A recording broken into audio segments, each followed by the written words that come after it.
common in our day-to-day lives to think about domestic violence as everyone gets an image of what that might look like. Something, a physical assault in some capacity, bruises or a broken limb, or you might hear on the news that there was a domestic dispute or a domestic squabble.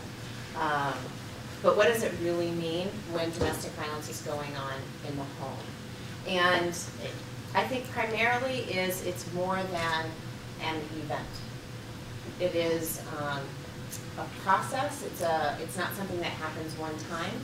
There is power and control dynamics that are very present in an abusive relationship. We all have power to some extent in this world. It's how it's used and doled out and shared that can make a difference in both interpersonal relationships as well as others. So there are a couple of handouts that you have in front of you that give some just basic information. One is some myths and facts about domestic violence, what it is and what myth people think about, and then some facts to back that up. The other piece that you have in front of you is it's a power and control wheel. And in the hub, you'll see that's where power and control is, and the spokes that come out from that are the different kinds of abuse that can occur in an abusive relationship.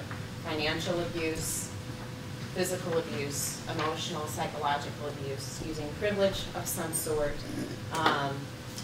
And then you look at the sort of outer rims of that wheel, and you'll see what supports that domestic violence to occur. So institutional systems, cultural beliefs, because if domestic violence wasn't accepted on some level, we wouldn't have the frequency that we have today, which is about, and there's some differing statistics. Some are saying 1 in 3 women at some point in their lives will be a victim of physical or sexual violence by an intimate partner. Others say 1 in 4, so between 25 and 33%, which is pretty high. So, you know, you look in the room and how many women are here with us today. Ultimately, I think what that means is we all know someone who's been a victim of domestic violence, or we have been ourselves. So it's prevalent, and I think one of the things that I often hear when folks ask me questions about domestic violence, and I'm giving presentations, they'll say, you know, why doesn't she just leave?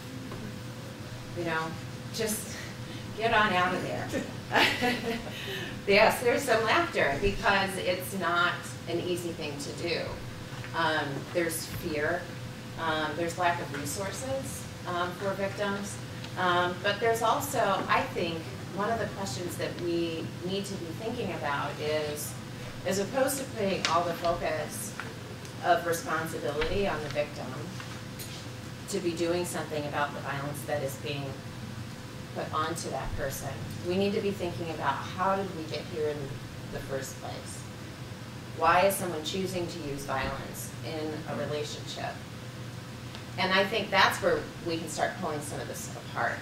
What does influence that within a culture, within a society, that on some level says that that's okay?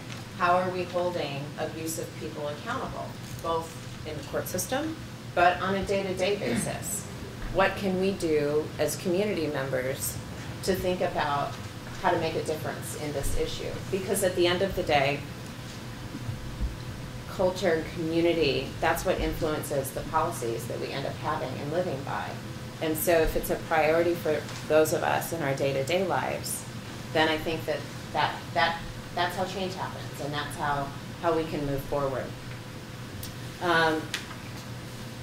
So I want to talk a little bit about some of the resources that are available for victims of domestic violence. I mentioned one, shelter. So right now in Chicago, there are 5 domestic violence shelters. There's a 6th that is going to be built within the next couple of years. But the current status is there are 112 beds specifically for victims of domestic violence in Chicago. And as I'm sure you know, Chicago is just under 3 million people.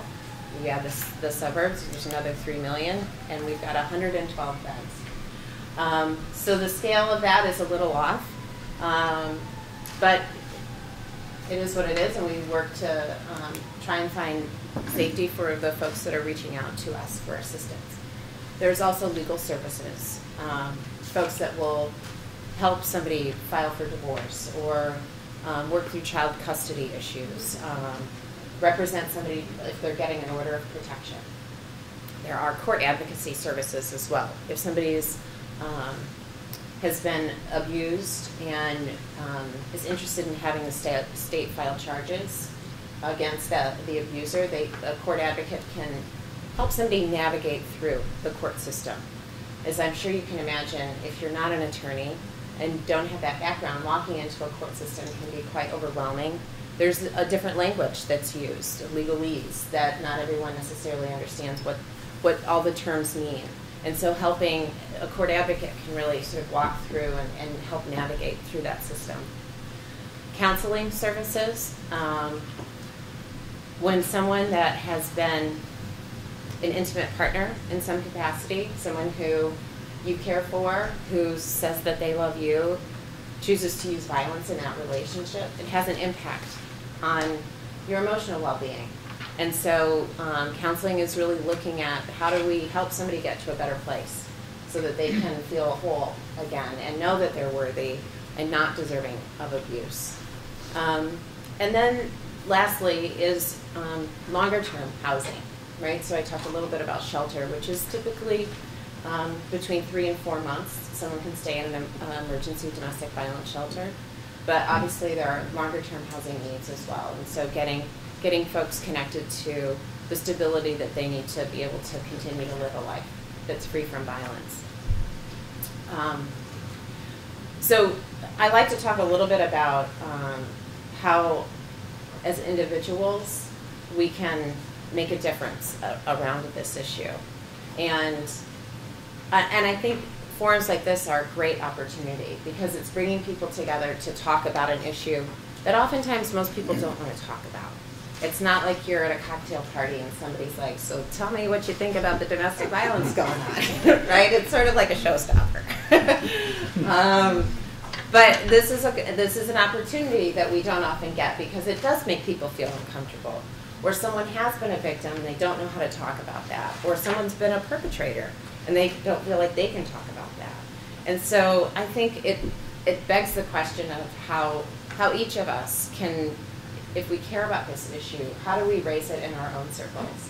You know, are there ways in which a group of coworkers can come together to support an organization?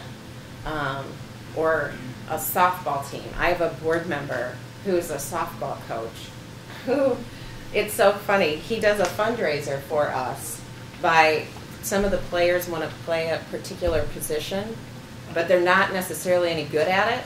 And so they bid money to be able to play the position so they can get some practice, and he takes the money and gives it to our organization. I was like, what a novel way to start talking about domestic violence with a group of guys on a softball team. So yeah, innovation. Talking to sons and daughters about what domestic violence is, about what healthy relationships are.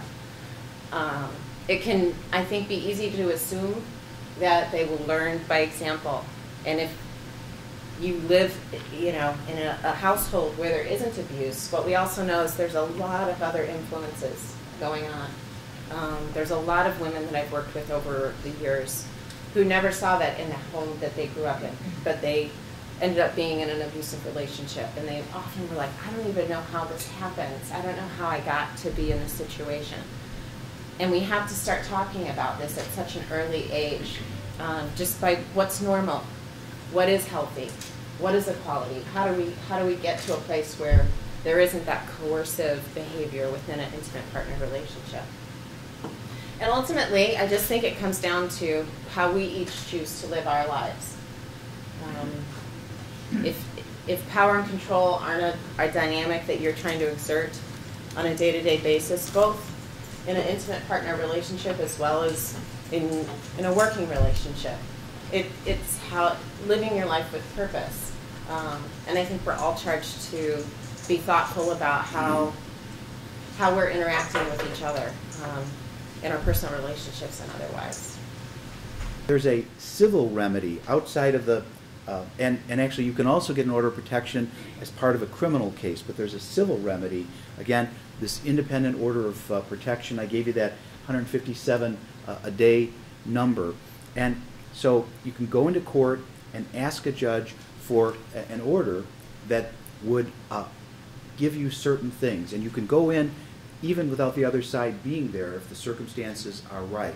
In order to qualify, though, there has to be some type of relationship between you and the person who has done this. So if I walk out the door and someone runs up and hits me and then runs away, and it's someone I don't know or I've just met once, one of you gets mad at me and hits me, I can't get an order of protection in that situation. There has to be some type of relationship. It's typically family, it can be husband and wife, it can be a dating relationship, it can be people who have a child in common if they've never been married, it could be roommates, it can be people who live in the same house. There's a fairly broad application for this. And you can get this as an emergency, and the other side isn't even there. You can go in and tell your story to the judge, and as Dawn was mentioning, we have advocates who are at the courthouses to help people do this. And the advocates do a phenomenal job and are really a wonderful resource. Our system wouldn't work without them. No ifs, no ands, no buts. Once you're in front of a judge, you can ask for exclusive possession of the place that you're living if you share a dwelling with that person. You can ask for a no-contact order so that they can't come to the house or come to where you work. You can ask for possession of the kids, and there are a number of things that you can ask for. There are certain things you can't get in an emergency. You can't get counseling, you can't get money in an emergency order of protection. Emergency orders of protection can last for no less than 14, no more than 21 days. Then our system of law is set up so that people have a right to know what someone is saying they did, and they've got the right to come in and say it didn't happen. So they have to be served with a notice that someone has asked for that order of protection, and they've got the right to come in and say whether they agree or they don't agree. And there's a hearing that's held, and then a judge can issue an order that lasts for up to 2 years. And it can be extended even longer than that 2-year period of time.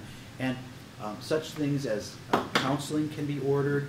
I've already talked about the exclusive possession of the marital home. After the person's had notice and a chance to be there, they can be ordered to provide, for example, if it's a husband-wife or they have a child in common, they can be ordered to pay child support. They can be ordered to pay other financial support. They can be ordered to pay money damages. There can be orders about personal property.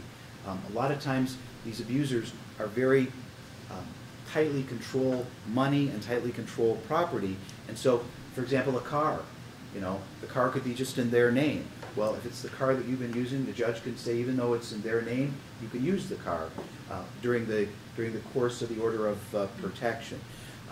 They can be required to turn over their weapons if they have weapons.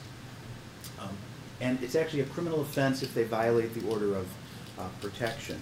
And I guess one of the points that I want to make is that I talked earlier about how diverse this crime is. The people who are the offenders, there have been judges, police officers, doctors, lawyers, all across every kind of occupation that you could think about. So again, this doesn't happen just to strangers. It doesn't happen just in one area. It's sadly all over. The law also provides that if you don't have that special relationship, but someone is, for example, stalking you, you can get what's called a stalking no contact order, and you don't need that special relationship, and you can get many of the same remedies that I've already talked about. Also, if you're the victim of a sexual assault, you can get essentially those same remedies through what's called a civil no contact order. So, for example, if a young woman is sexually assaulted by somebody who goes to school with her, she can get that type of order, and actually that person can be prohibited from going to the school where they go, and that person would have to rearrange their life. She wouldn't have to rearrange hers. The Illinois Domestic Violence Act also, as I mentioned, set out certain things that police have to do and certain things that medical providers have to do as well. They have to help people who are in this situation. There's legislation out there, or laws that have been passed about schools, and schools have to do education in this area, and schools have to help when these things happen between classmates. I've already talked about you can actually have somebody leave and go to a different school, and the schools have to work to accommodate that. The Domestic Violence Act was passed in 1986. In 1993, a very visionary Supreme Court justice named Benjamin Miller came up with the idea of something called the Family Violence Coordinating Council. And the Family Violence Coordinating Council is a multidisciplinary group that's charged with working to improve victim safety, offender accountability, and work to educate people about domestic violence and work to prevent domestic violence.